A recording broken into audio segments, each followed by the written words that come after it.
tisti čas je Jezus rekel Nikodemu: Bog je svet tako ljubil, da je dal svojega edinorojenega sina, da bi se nihče, kdo vanj veruje, ne pogubil, ampak bi imel večno življenje. Bog namreč svojega sina ni poslal na svet, da bi svet sodil, ampak da bi svet po njem rešil. Kdor vanj veruje, se mu ne sodi. Kdor pa ne veruje, je že sojen, ker ne veruje v ime edinorojenega Božjega Sina. To je Kristusov evangelij.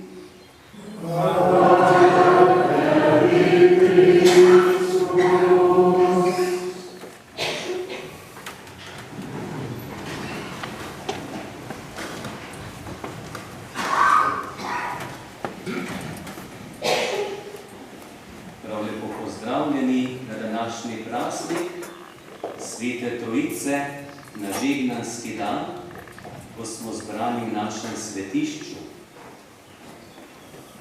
Praznik Svete Trojice je povabilo, da razmislimo, koliko lahko človek dojame to skrivnost. Da imam birmance, jih rad vprašam, ko je beseda v Svetem pismu, da je človek ustvarjen po Božji podobi. Rečem, dajte mi povedati, čem je potem moja podobnost z Bogom? Ker kadar mi primerjamo podobnost človeka z drugimi živimi biti, a veste, da gre skoraj vedno samo za področje telesa. Kako smo ustvarjeni, kako so organi, kako deluje živčni sistem, kakšna je sposobnost človeškega telesa. Nekatera bitja so od nas močnejša, hitrejša in bolj sposobna za življenje. Ampak v primerjavi, da je človek ustvarjen po Božji podobi, ta stvar ne gre skozi. Kje potem iskati podobnost med človekom in Bogom?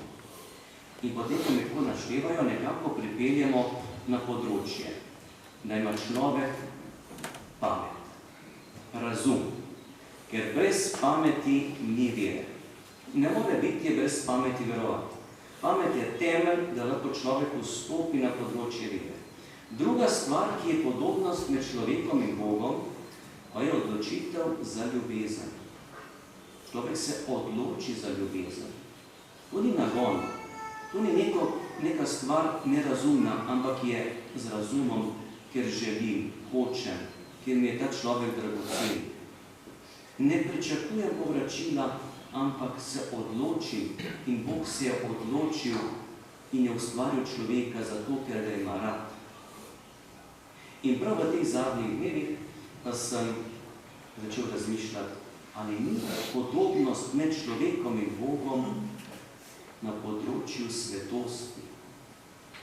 Bog je svet in ne more biti drugače, da je podobnost človeka, ki je ustvarjen po Božji podobi, da je človek svet. Svetost. In danes je praznik Svete Trojice. Krščanski praznik, močan praznik. In če imam prav spominu, bogoslovca me lahko popravita, nikjer v Svetem pismu se z besedo ne omenja Svete Trojice. Mislim, da ni. Ni zapisano. Ni. Svete Trojice ni v Svetem pismu. Govori se o Božjem duhu. Govori se o očetu, stvarniku. Evangelij poroča o Božjemu Sinu. In tako smo kristijani kasneje postavili ta praznik, ki je tako močan in je potreben. Kako bi prepoznali življenje Boga v skrivnosti Svete Trojice? Samo majhnosti, drobce lahko zaznamo. Potem se pa rajši obrnem k sebi, k človeku, če sem po Božji podobi, a se kaj najde tukaj. Ja, poklicanost k svetosti. K kako naj zdaj ta stvar gre. Jaz sem takole malo bolj tehnične narave. Veste, kadar kakšno napravo kupim ali pa dobim, če ima večje vrednosti, ponavadi preverjam navodila za uporabo. Sploh takrat, če nekaj ne gre, takrat beremo, kaj je narobe. In tudi jaz, ko sem dobil življenje, jaz sem dobil navodila za uporabo življenja. Pa ne na papir napisane, papir se zgubi, se nekam založi. Ta navodila za uporabo so vklesana v kamen. In Mojzes jih je vklesal. Ta glavna navodila, to so Božje zapovedi. To je smer, po kateri človek gre, da je lahko res podoben z Bogom v svetosti. Na koncu prvega berila pravi: Gospod, odpusti našo krivdo, naš greh.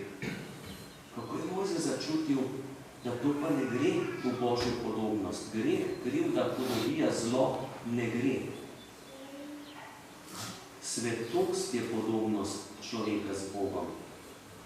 In na koncu zaključi z molitvijo: Gospod, vzemi nas za svojo lastnino. Jaz sem lastnina od Boga. A veste, da teh stvari pa jaz včasih povem pri starših, ko pridajo ob krstu otroka. In ko jih sprejmem, takrat rečem: vaš otrok bo maziljen sa sveto krizmo. Ta majhno znamenje svete krizme, ki diši, ker je duh nekaj lepega, je znamenje: vaš otrok je svet. To je svetnik. In še nekaj, kar je morda malo težje slišati. Vaš otrok je lastnina od Boga in to ni vaš. Mogoče se sliši na prvi pogled to, zato ker je vam, staršem, podarjen, ker ste vi najboljši, da ga lahko sprejmete, mu pomagate in pospremite v življenju. Boljših ljudi od vas ni, kot ste vi, kot oče pa mama. Ampak lastnik vašega otroka je Bog. Jaz sem tudi lastnina od Boga. Potem je pa vprašanje, kako pa zdaj nek lastnik dela sa svojo lastnino. Veste, to se pokaže tudi pri nas. Če se neka stvar propada, je vse nekako na pol že razbito, se vidi, da lastnik ni najbolj skrben. Kakšen je moj lastnik? Veliko vedi. Lastnega sina, brez krivde, brez hudobije, brez zla, brez greha, je poslal smrt, ker imam jaz krivdo, pa greh, pa hudobijo, na to, da bi jaz preživel. Tak odnos je mojega gospodarja nad svojo lastnino. Takemu gospodarju pa rad pripadal. Veste, da pri opisu nepremičnin v lastništvu se vedno zapiše tudi, kakšen delež je nekdo v lastništvu. Lahko je 100%, če se podeduje, je 5 otrok, 1/5, če se razdeli na ta način. Tudi pri mojem lastništvu je v enaki podobnosti. Pri svetem krstu, ko sem bil maziljen sveto krizmo, sem bil svet človek, 100% lastnina od Boga. Kasneje v življenju žal, ne več. In z svojim grehom hudobijo, zlom, pa je šlo 5%, morda 10, 15. Kdo je lastnik tistega deleža? Primerjava zemeljska, telo na telo, ni tukaj ustrezna. Ta lastništvo je duhovno lastništvo. Ne more biti tisto, kar se Bogu odtrga, človeška lastnina, ne. In tukaj je tragika. Tukaj prihaja lastništvo hudiča, Satana. In to je tragika greha, ko se človek od Boga oddaljuje. In zato je Mojzes prosil, vzemi nas za svojo lastnino, ker če ne bomo tvoja lastnina, potem bo konec, pogubljenje, potem se ne izide nič. Lastnina od hudiča je najbolj huda stvar, kar lahko človeka doleti. In z grehom se vedno bolj v tisto smer nagibamo.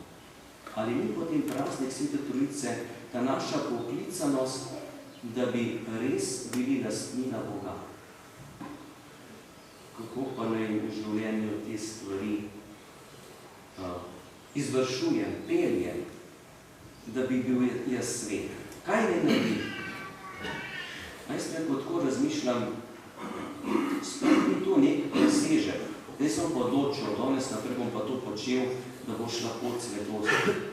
Človek, ki naredi res srčno z ljubeznijo neko stvar, je lahko preprosta. Doma se pospravi, nekaj se skuha, zlika, umije in to je narejeno srčnostjo, nič posebnega. To je korak svetosti. Nekdo, ki gre v službo, zato da preživi sebe, svojo družino, to so koraki svetosti. Ko se gre v šolo, fakulteto, izobraževanje, trud za izobrazbo, to so koraki svetosti. In po takih korakih človek začuti, da se potrebuje tudi molitev. Ne bo šlo. Brez molitve gre bolj z šepajočim korakom.